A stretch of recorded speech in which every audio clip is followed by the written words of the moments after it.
week, because he's been looking at a few of them in there, and it's definitely went to the sight fishing approach. But, you know, when you catch 20 pounds and that's your early morning bite, you can go and swing for the fences, as they always seem to say. Hey, Bob, real quick, it appears that you guys are in Walden Marina, exactly where Ike and Ellie was at in the mouth of it. We talked about it yesterday. Is Edwin the only one that's in that marina? Because it did receive a lot of traffic yesterday. Guys like Jacob Porosnik, obviously Mike Iaconelli, but there was just a lot of traffic that went in and out of there all day long.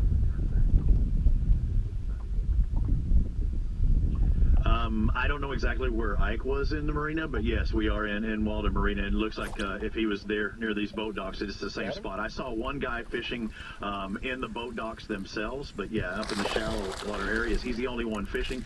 You see a couple of fans, they get a bird's eye view, but as in sight fishing, you know you got to be very, very quiet. I want my cameraman, Tom, I want you to look around to the right, maybe hard into the sun, but look at all the people that are starting to follow Edwin Evers now. Hey, they're in here. As soon as you get that 20 pounds.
Hey guys, Cole Garrett here. Just got done with Bass Nation Pro Qualifier number 2 out at Roosevelt Lake.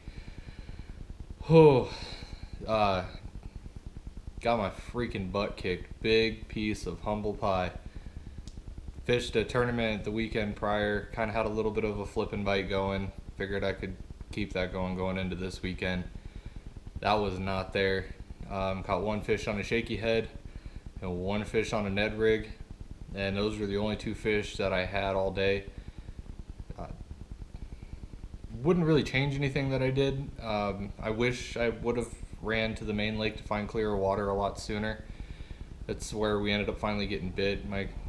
Able to get the co-angler. He was able to fill out a small, but got a limit. I think he ended up, I believe, in the top 10.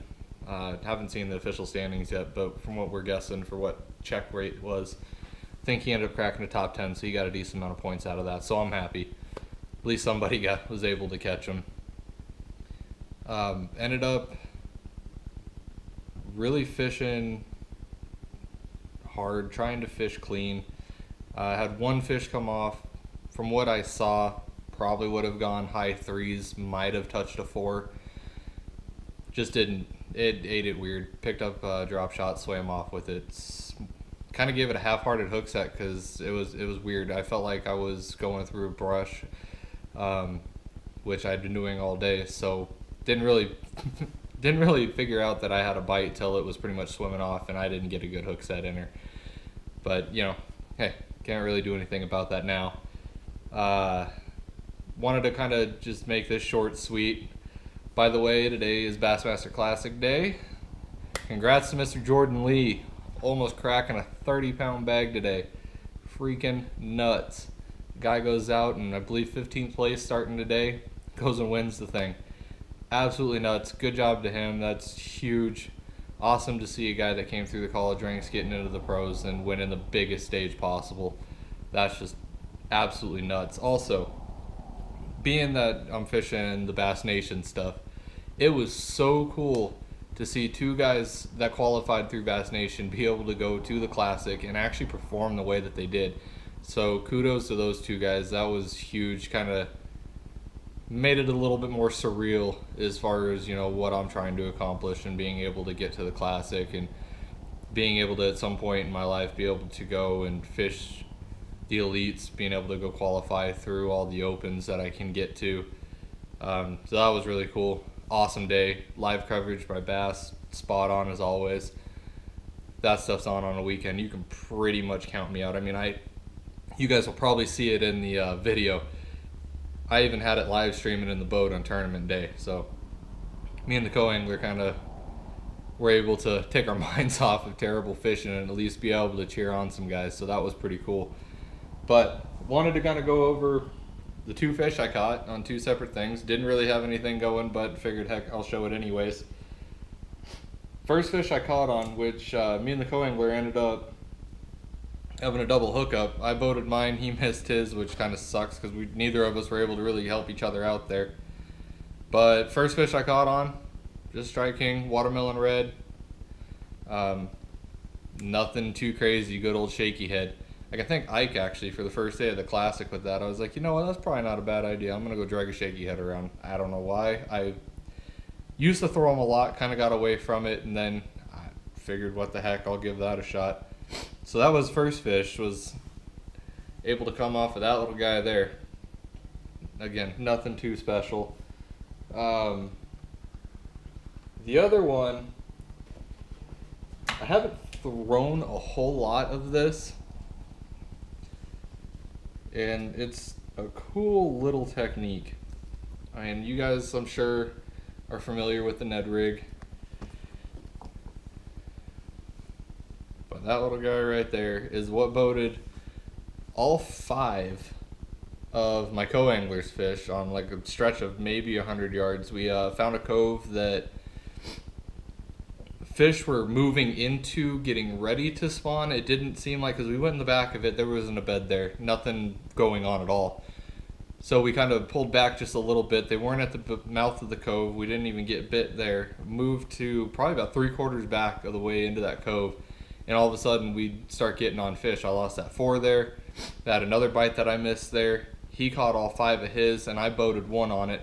And then we just flat ran out of time. I wish I would have gone into that cove a little sooner. It seemed like it was chock full of fish. We could have just grinded that out all day for at least some limits. Would have ended up maintaining some points a little bit better than what I had. I'm gonna have some ground to make up. Martinez coming up, but really looking forward to that. That's gonna be an interesting tournament. But yeah, I don't know what the heck it is about this. When going gets tough, it seems to work. It is the epitome of a do nothing bait, but dang does it look good in the water. That thing is buoyant as heck. It stands right up, it glides well. Kind of reminded me of fishing a tube a little bit, just by movement and everything. A nice exposed hook, so pretty much if you didn't catch a fish, you're bringing a stick back with you. So we're in the habitat relocation game also a little bit on Saturday. But overall, I mean, it was one of those, got kicked in the shorts. It does light a fire under you when you end up with a tournament like this. I mean, I'm not gonna, not post a video because I sucked. I want you guys to be able to see the good and bad of it. I mean, I had an 8th place finish in the first open at Bartlett. Come out into this thing and absolutely get smoked. But, I mean, it is what it is. I tried fishing a little bit on the conservative side. I wish I probably would have branched out a little bit more, just trying to find something, make something happen. Got a little stubborn with what worked last week. Probably stuck with that a little bit longer than I should have when I realized, this just isn't working. But tried to go salvage the day. Almost kind of did. We found something decent going. But hey, I mean, it is what it is. I will definitely say this year is going to be so much fun. I cannot wait to get all the footage and everything of this whole year compiled. But I do want to give a shout out to the companies that do back me in this. I mean, win, lose, doesn't matter. They're still supporting me, backing me, and giving me the chance to be able to perform at a high level. I mean, it comes down to, it's not my equipment when a day goes this way. It's me. Just didn't have the right decision making going that day. I didn't really get to fish with much of an open mind until I finally figured out, this just isn't working, and I just went with my gut, which I know I always should. And I tried to go a little bit of a different route, and this is what it got me. So get to suck it up, get to move on to Martinez the end of the month, not this month, but end of April. Gonna get 2 days of pre-fishing in there, which will be nice because I've never been on that body of water, and go hopefully knock their lights out because I need a slump buster. I need to really be able to go hammer and jack on some fish. This is going to be so much fun out there. I know it's a flipping paradise. There's toolies everywhere. It's a good river system. It is going to be fun. But I've got a dirty boat to clean. Probably going to get back to that. But stay tuned. I appreciate everything. Please, get on Facebook, give me a like. It's Cole Garrett Fishing. YouTube, of course, if you're watching this, make sure you like, subscribe. And also, I believe it's Cole Garrett Bass Fishing or Cole Garrett Fishing also on Instagram. I'd actually have to look, but one of those, can't miss it. You guys all have a good night. Bassmaster Classic is a wrap for 2017. Now let's watch the boys finish out the rest of the year. Now we'll be able to see who's all going to qualify for next year. But like I said, y'all be safe, tight lines. See you at the next one.